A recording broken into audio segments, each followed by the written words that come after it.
Hi everyone, my name is Greg Bennett. I'm holding the Royale RL3, which is the core model in the Royale series in the Greg Bennett line of guitars. I'm going to take you through all the various features and benefits of this instrument. So let's just start right at the top of the headstock and work our way down to the end pin.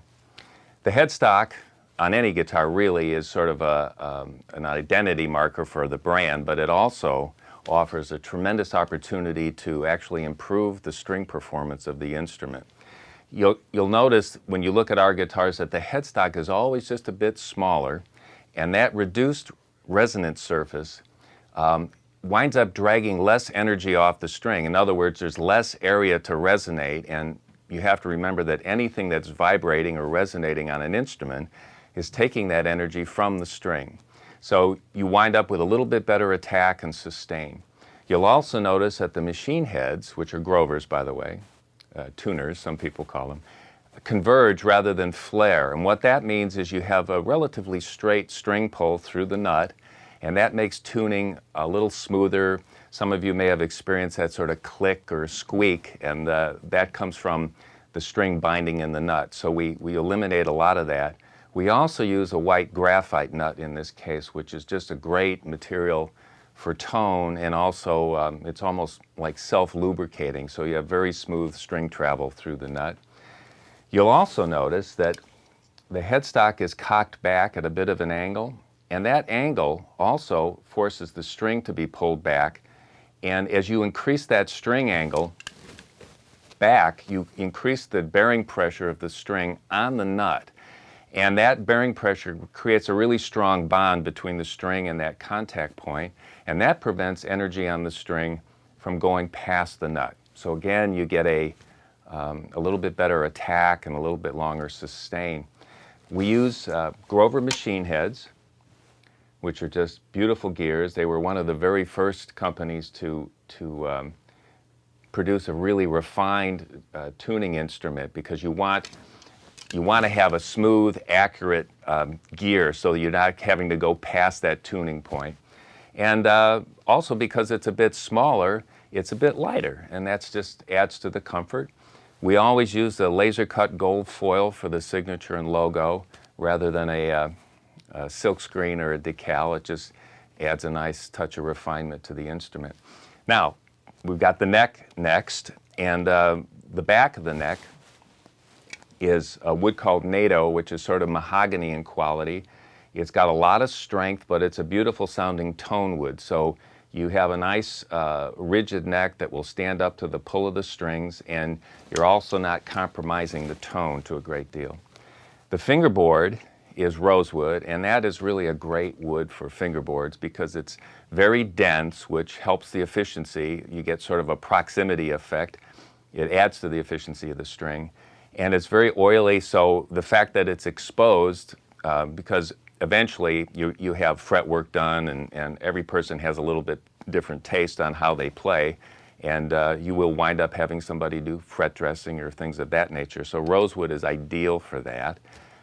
It's a bound fingerboard, and what's nice about that is we can roll the edge of the fingerboard just a little bit, and what that does, it just makes the neck feel softer in your hand. When you're bending a string and your thumb wraps over maybe, it just feels soft. It doesn't feel as you don't have that sharp edge, and it can actually make a set of 10 or 11 gauge strings feel considerably lighter. We have a nice heel here that comes out quite a bit and adds some rigidity to the neck.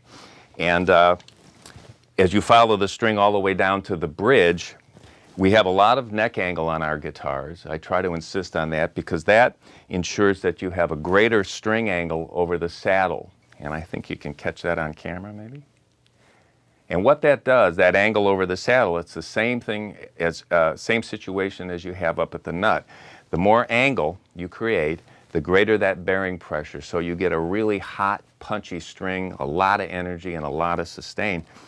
And that is, the string is anchored into what's called a stop piece, which most people don't realize or don't think about the fact that that is a great means of adjusting your tone and the energy of the string. The lower you take that stop piece, that bar, the more angle you create, the brighter, the more intense the sound, and it really pushes the high end a bit.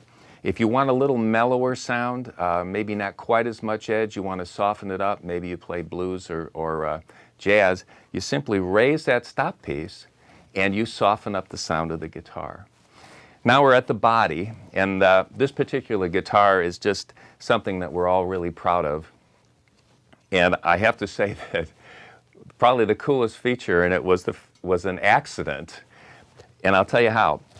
This style of instrument, which is called a semi-hollow, it sort of combines the performance characteristics of a solid body, and the sides are chambered, they're hollow, and that resonance throws in a lot of warmth, a lot of harmonic complexity that just, again, warms up the sound and makes it a bit richer.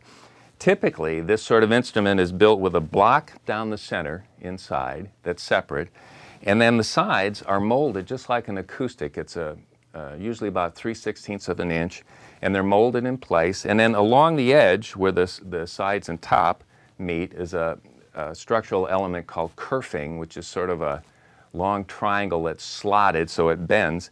And then, of course, the top and the back are laminated and pressed into an arch. Well, that was what we intended to do, and when I sent the designs off, I was told that we could not bend that curve there or this curve here the way I wanted it. So I thought about it a little bit and decided that why don't we just take a single block of wood and CNC or route out those channels, and the result would be that you'd have a center block and the sides would all be out of one piece of wood. And what that did is it created a frame or a structure that was really rigid, stiff. It made a great platform for the guitar. And you'll also note it's a single cutaway, so you have about 4 more inches of neck support. And what that does, it means that the neck isn't sort of hanging out there all exposed, so that every time you hit the string, you get this sort of shock absorber effect, which pulls energy off the string. So we wind up with a guitar that has this great, like solid body arch top string performance, tons of attack, tons of sustain, and it sort of turbocharges these sides, these wings, to give you this resonance. And what is so important about that is very often this style of guitar gives you great tone, but you sort of lack a little bit in the ability to cut through a band. There's a little bit lacking in the edge. And this kind of solves all that. So we're very proud of this instrument.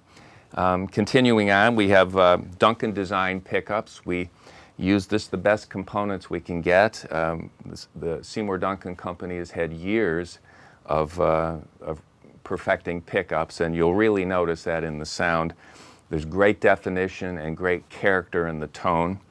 Our bridge, which I've mentioned already, we use a really heavy bridge stud, and then at the base of that is sort of a flange affair, and that just makes the bridge really stable. So when you hit the string, again, that doesn't sort of shudder and drain energy. The tops are just gorgeous on this RL3. It's a quilted maple. It's Mother Nature at her finest. And the back is called sapele, which is another mahogany type wood with a really pretty sort of stripe to it. The controls, you have a pickup selector, toggle switch, and I always tell people, because so many people just throw that into the bridge pickup and it gives you all that edge, but when you have that middle, you're in that middle position, you have both pickups on, and you use your volume controls, there's 2 volumes and 2 tones, and you sort of weigh those pickups against each other, you're sort of affecting the tone in a mechanical way, and it really can be spectacular, the variance you can get and the variety you can get in your sound with that. Bound F-holes and pearl type inlays, and that's the Royale. A really truly versatile guitar that doesn't compromise on performance. Well, we've laid out all the features and benefits of this instrument. Now let's plug it in and see what it'll do.